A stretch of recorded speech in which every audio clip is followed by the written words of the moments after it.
so guys अब चाहिँ यसलाई काट्ने हैन यहाँ चाहिँ खिर पकाउँदै हुनुहुन्छ मम्मीले अनि उहाँ चाहिँ बसेर नरिवल खाँदै हुनुहुन्छ यसलाई चाहिँ अब हामी कटिङ गर्छौं सो गाइज गाउँमा गएर कतिजनाले आगोमा खाना बनाउनुहुन्छ हैन आगोमा बनाएको खाना खान चाहिँ एकदमै धेरै डेलिसियस हुन्छ अनि मैले जस्तै कतिजनाले गाउँमा गएको बेलामा चाहिँ आगोमा नै खाना बनाएर खानालाई प्रिफर गर्नुहुन्छ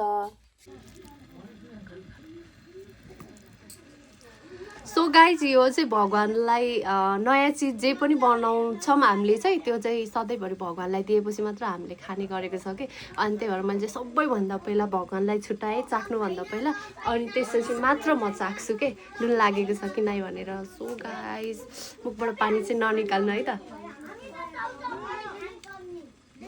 एकदमै बेस्ट छ गाइज तपाईहरु पनि यस्तै अचार बनाएर यो मेरो रेसिपीलाई फलो गरेर खान सक्नुहुनेछ अब पानीपुरी र चटपटे त सबै नेपालीको फेभरेटै भइहाल्यो त्यही भएर हामीले चाहिँ गाउँमा गएर पनि पानीपुरी र चटपटे चाहिँ बेसरी खायौँ हैन यो पाली चाहिँ हामीले पिरो र नपिरो बनाएको थियौँ एकदमै धेरै यम्मी भयो पेट फुटेको थियो के खाँदा खाँदा अनि मेरो बाबुले चाहिँ यो पाटाहरूलाई चाहिँ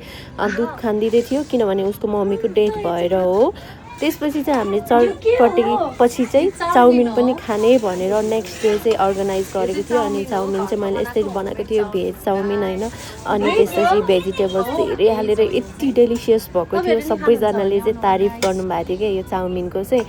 तपाईहरु पनि मैले युट्युबमा नेक्स्ट भिडियोको रेसिपी हाल्छु तपाईहरुले फलो गर्न सक्नुहुनेछ सो गाइज आज चाहिँ हामी रंगोली बनाउँदै छौं हाम्रो दिदी आउनु भएको छ अर्कोबाट छापा दिदीबाट यसरी कचौराले फ्लावर बनाउने काम भइरहेछ दिदी हाई गर्नु हेलो गर्नु त दिदी हेलो अनि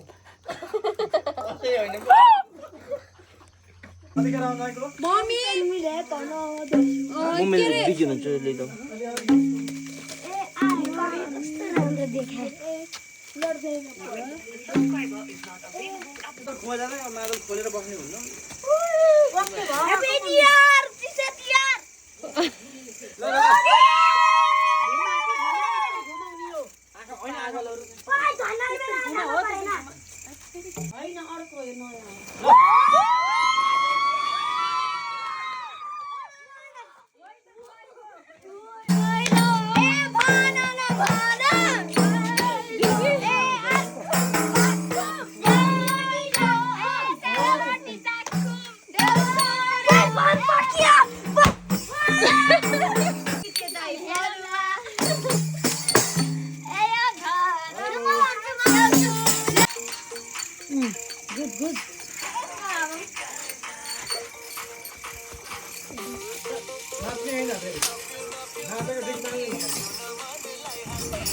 यसरी आगोमा छोइला बनाएर कसले खानुहुन्छ हामी खान्छौँ हैन गाइज तिहारमा चाहिँ हामीले चाहिँ खसीको छोइला बनाएर खाएको थियौँ हैन अनि त्यसपछि यो पाली चाहिँ तिहारमा एकदमै धेरै रमाइलो भयो अरु बेलाको भन्दा किनभने यो बेलामा एकदमै धेरै फरक थियो